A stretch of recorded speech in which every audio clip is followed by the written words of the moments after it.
de Toda, et donc par ce produit aussi par Goto Shinobu, qui est un autre chercheur avec qui on a travaillé, qui est de l'université de Fukushima. Et puis pour la France, des gens comme Anité Bomoni, qui elle est de l'INSERM, l'Institut national de la santé et de la recherche médicale, via des ouvrages comme La science asservie, ou encore des ouvrages de Stéphane Foucard, qui a publié un ouvrage qui s'appelle La fabrique du mensonge. Alors ces deux derniers ouvrages sont intéressants parce qu'ils décrivent la façon dont les industriels embauchent des chercheurs afin de justifier la viabilité de leurs produits, combien même celui-ci serait néfaste pour la santé. Donc on le sait, ce fut le cas il y a bien longtemps, ce n'est pas du tout un phénomène nouveau qui est apparu avec le nucléaire, avec l'essence lors de l'apparition des voitures.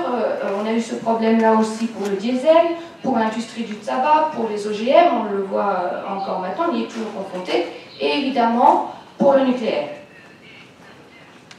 Donc à l'occasion d'une série de conférences sur cette question, Stéphane Foucard, dans l'article du Monde, nous expliquait un peu plus précisément ce qu'était que cette science de la production de l'ignorance via les travaux de Proctor, qui est celui qui a donc créé un concept qui s'appelle l'agnotologie, pour réunir tous les travaux sur la question. Alors comment ça se définit? Eh bien ce dernier donc définit tout ça dans un ouvrage collectif qui s'appelle The Making and the Making of Ignorance, qui est paru en 2008 à l'université de Stanford, en soulignant que nous sommes experts pour parler de ce que nous connaissons, mais que nous n'évoquons que rarement ce que nous ne connaissons pas. Et pourtant, il semblerait que certains se chargent de ce travail pour nous, dans des sphères qui ne nous sont pas toujours bénéfiques, et c'est la raison pour laquelle nous avons décidé de nous y attarder aujourd'hui. Cette science, qui est donc l'agnotologie, consiste à étudier les systèmes d'organisation ou autres institutions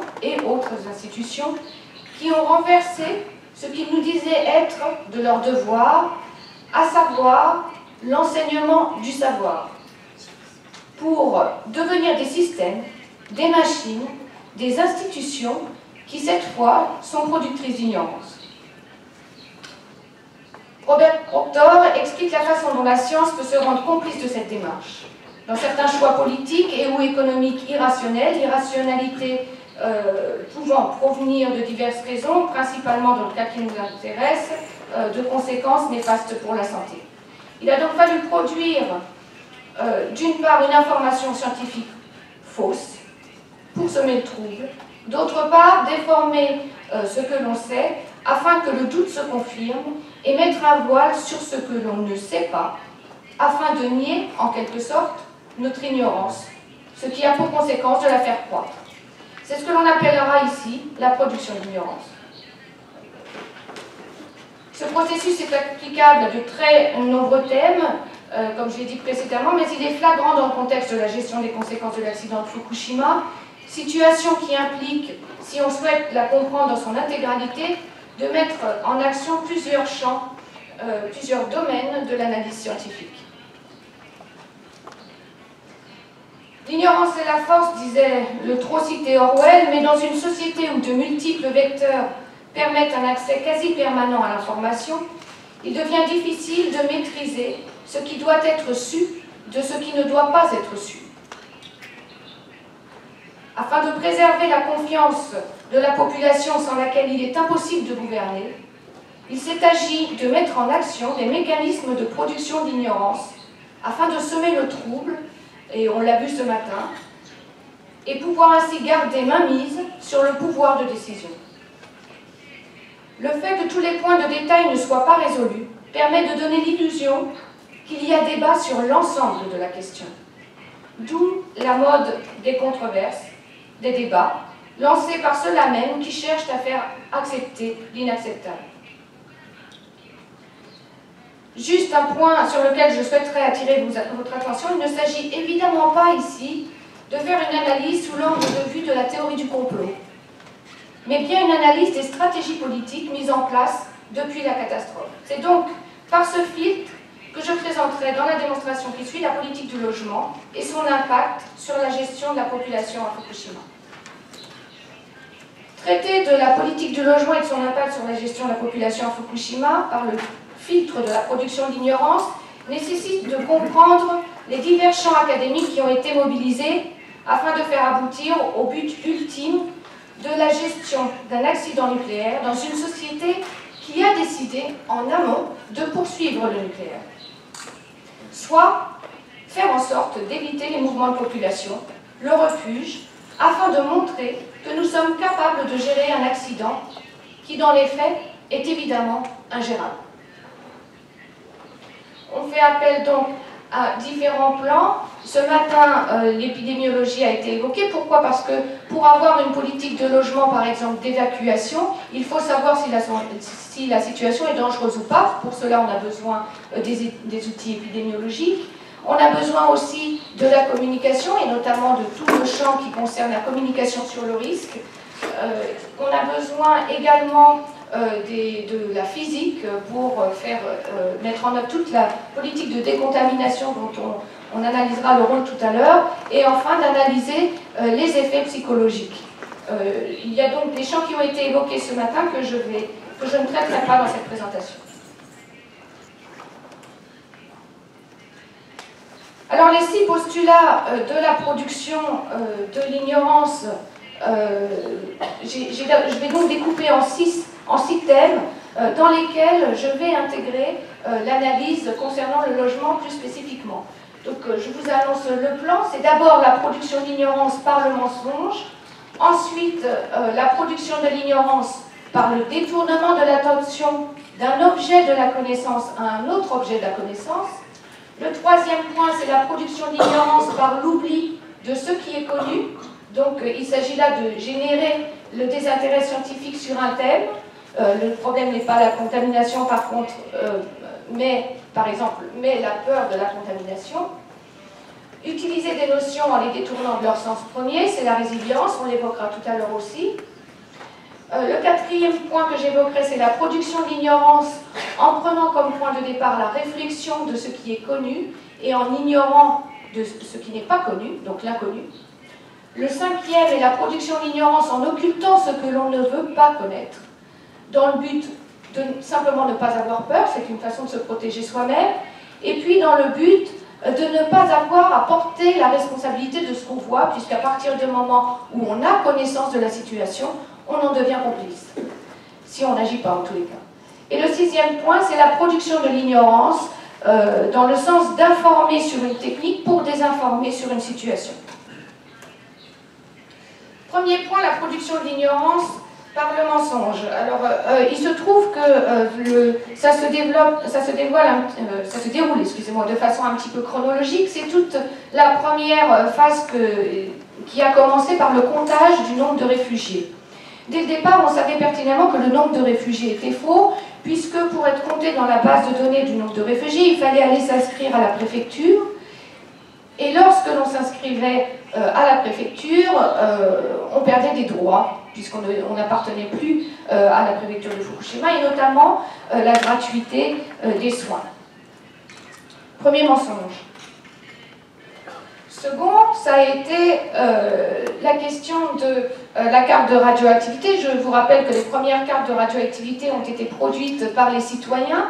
Et puis en décembre 2011, le MEXT a produit sa propre carte de radioactivité. Et moi, comme je travaillais sur le logement, je me suis donc juste amusée à superposer la carte de localisation des logements provisoires sur cette carte du Mambuka Gakusho de la radioactivité. Aux surprises, je m'aperçois que la plupart des logements provisoires sont sur la zone contaminée. Donc dès le départ, on fixait les populations à proximité.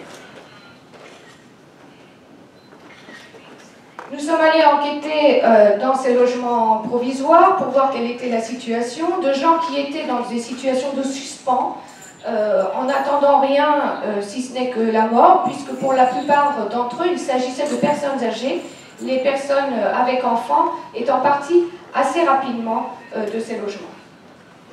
Alors quel transfert cela imposait? Eh bien, ça imposait un transfert de responsabilité du gouvernement central vers le gouvernement local, le fait que ces logements soient dans les zones contaminées, puisque très tôt, les gens ont dû être amenés à gérer leur vie dans des territoires contaminés et donc à créer ou à trouver les outils leur permettant de le faire. Et puis donc, cette fois, un transfert du gouvernement local vers les victimes elles-mêmes.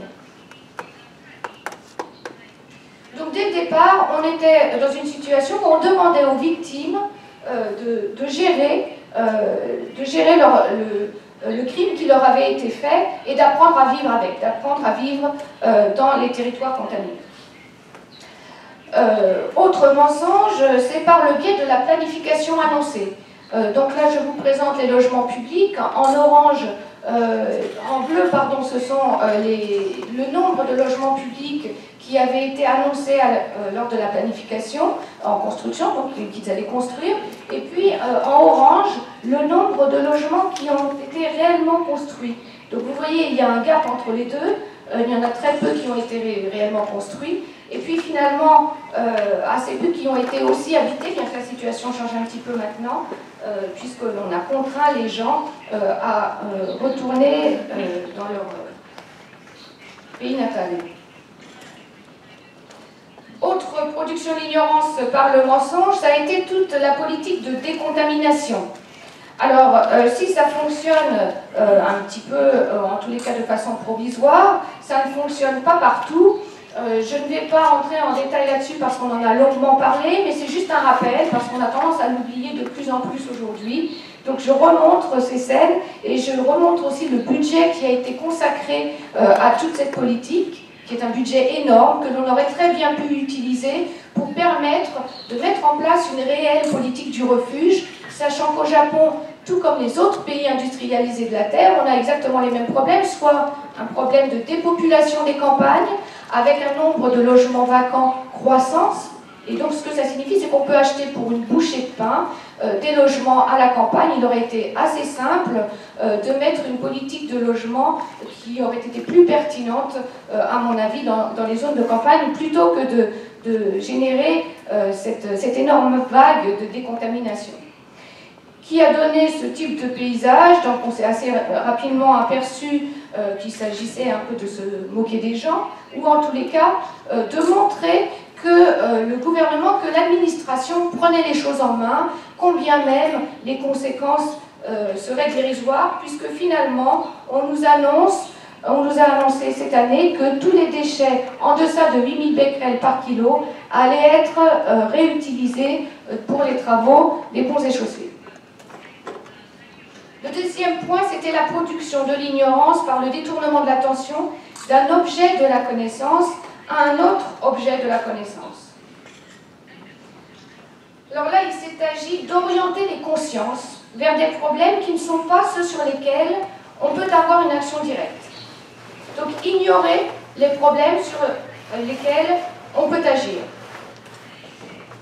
Donc ça a été, je prends cet exemple parmi beaucoup d'autres, un médecin de l'université de médecine de Fukushima qui nous annonce, c'est en dessous, qui nous annonce donc que les volcans sont aujourd'hui bien plus dangereux que le nucléaire. Alors certes, il a certainement raison, pardon, c'est vrai objectivement, sauf que je ne peux rien en tant qu'humain contre les volcans, je ne peux pas gérer la situation, je ne peux pas la maîtriser, alors que contre le nucléaire, j'ai une action possible.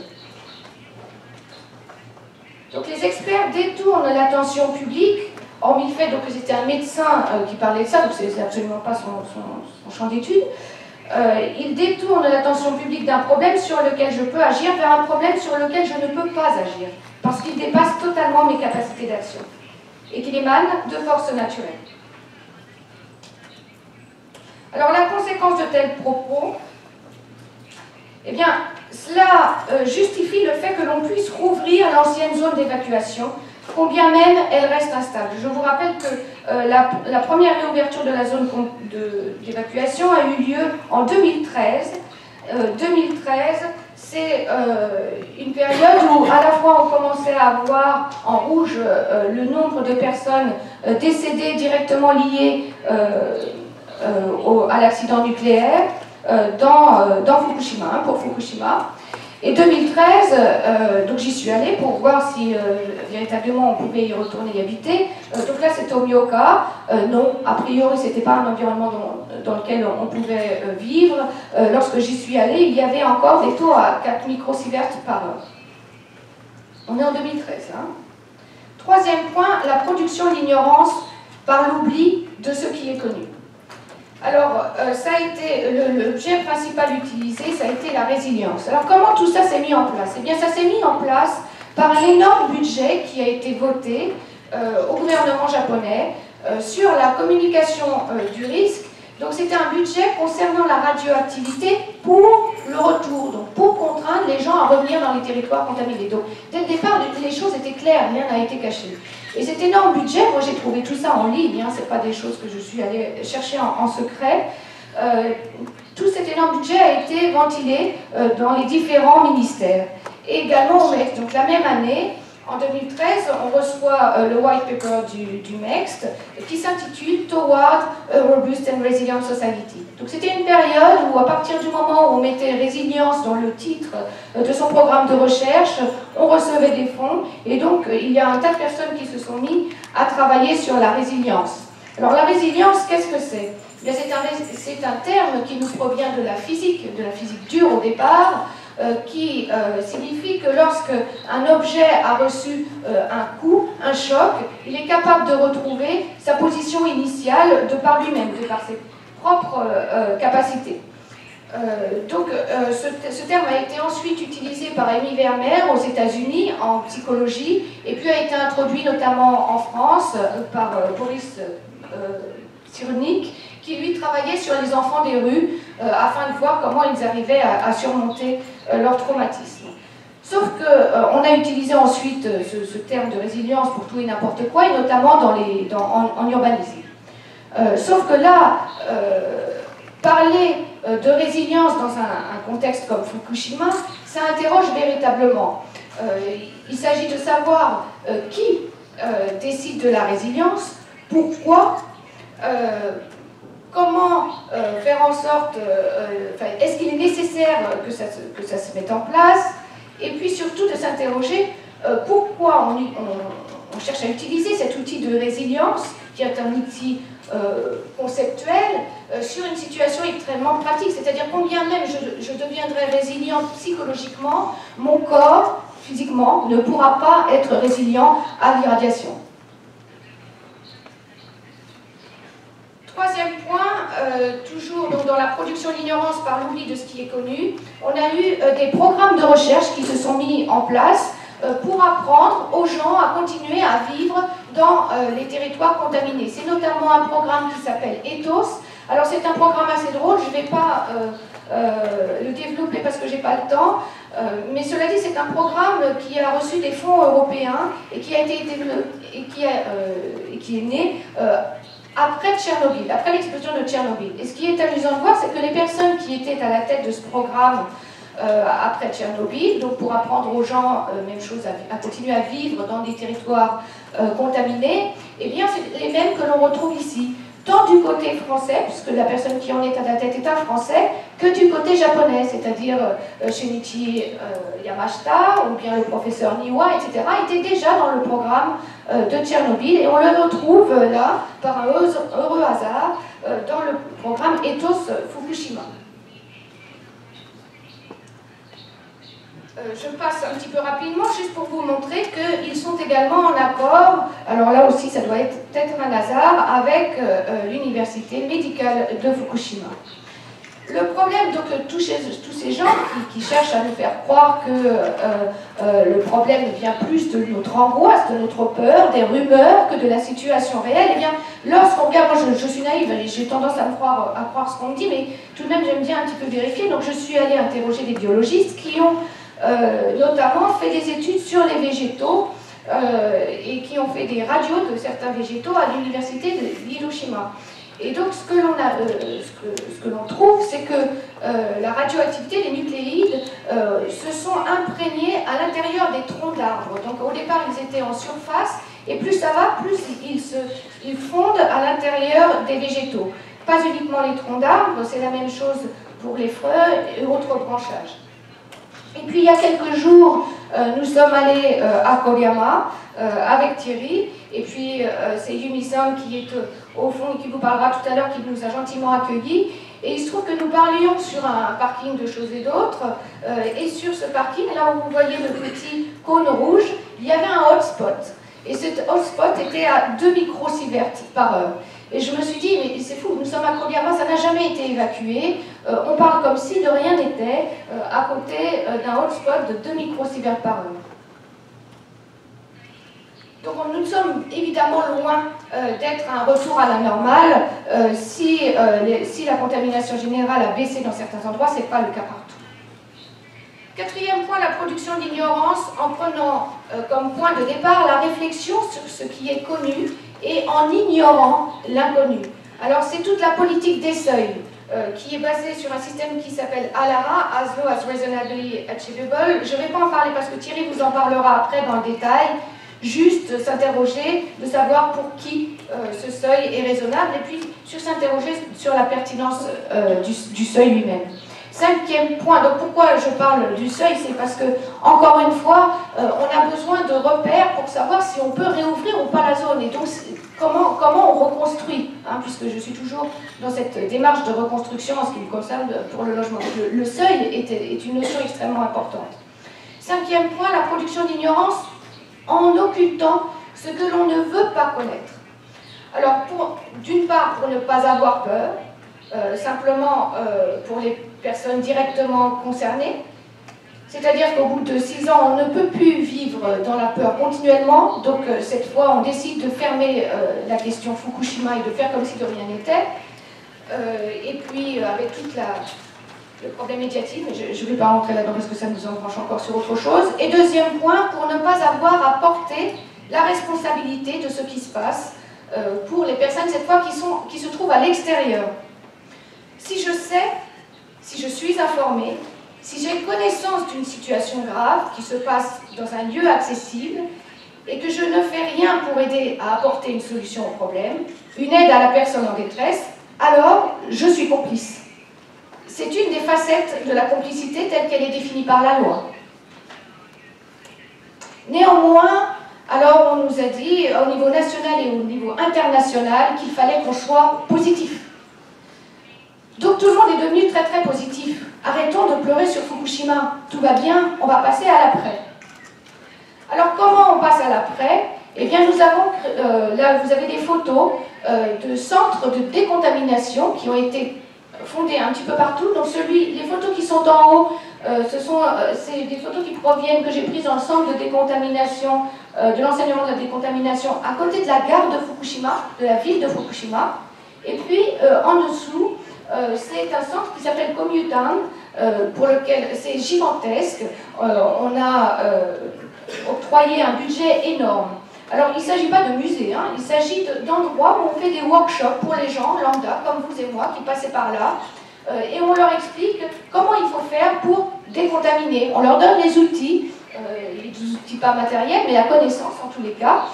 Il y a des workshops destinés essentiellement aux enfants. Alors, en dessous, comme ils avaient plus de moyens qu'au-dessus, les maquettes sont illuminées. Et puis, il y a des petits chiffres comme ça qui envoient des signaux où on nous dit que 97,6% de la région est décontaminée. Ouf! Je ne le savais pas. Alors ça m'a beaucoup rassurée, moi, quand je suis allée là-bas, donc j'ai appris que la plupart il n'y avait plus de problème, quoi. Il n'y a plus de problème, tout est décontaminé, néanmoins on nous apprend tout de même à continuer à décontaminer par nous-mêmes. Et puis quand j'ai discuté un petit peu avec la personne qui était auteur de cette maquette, elle m'a dit « Oui, mais vous comprenez, en fait, le calcul n'est pas sur toute la région, le calcul il est fait uniquement sur les habitations qui ont été données par les communes qui ont bien voulu donner une zone précise, et uniquement les habitations. Donc cela ne concerne ni les rivières, ni les montagnes, ni les forêts, etc. » Donc tout ça afin de réouvrir la zone, et on le voit depuis 2012, 2015, 2016, 2017, 2017, petit à petit ça fait son chemin. Le gouvernement coupe simultanément les aides au logement en mai dernier, et donc on a une espèce d'appel d'air forcé, d'appel pelle d'air, excusez-moi, contraint, des populations qui se voient obligées de rentrer. Les conséquences psychologiques, je ne vais pas en parler puisque Tsuji Sensei vous en a parlé bien mieux que je ne pourrais le faire. En tous les cas, il y a maintenant, en ce moment, aujourd'hui même, une vague de suicides des personnes qui sont contraintes au retour à Fukushima. Cette vague de suicides avait été annoncée l'année dernière par le professeur Tsuchiuchi. Je me souviens très bien avoir écouté sa présentation à la NHK et avoir eu le choc qui m'a conduit à continuer, même si toutes ces histoires sont un peu lourdes. Et puis, pour conclure, j'aimerais conclure sur la notion de responsabilité. Et notamment sur la notion de responsabilité pour un administrateur. Il me semble que la question fondamentale que devrait se poser n'importe quel administrateur, c'est: ai-je le droit de mettre l'intérêt d'autrui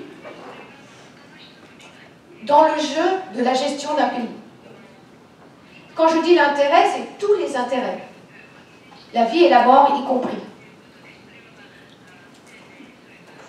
La seconde question, c'est une question sur le choix,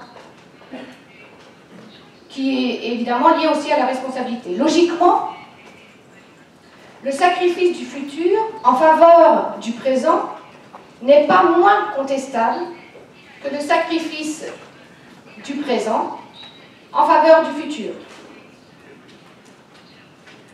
Ce n'est pas une question morale, d'accord? On peut décider l'un ou l'autre. La seule différence, c'est que dans un cas, la série continue, ça veut dire la race humaine, notre vie continue, alors que dans un autre cas, elle s'arrête. Je vous laisse faire le choix.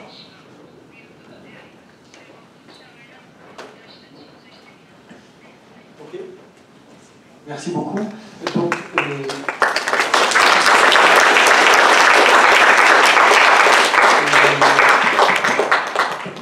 il y a également beaucoup de questions qui surgissent certainement après ta présentation. Je vous propose de garder, noter, si vous avez des questions, de les garder. Nous aurons probablement une série de questions après la dernière session, avant la table ronde. Pour l'instant, il y a une pause normalement encore jusqu'à 15h30, s'il vous plaît. Essayez d'être rapide. Merci beaucoup. À tout de suite.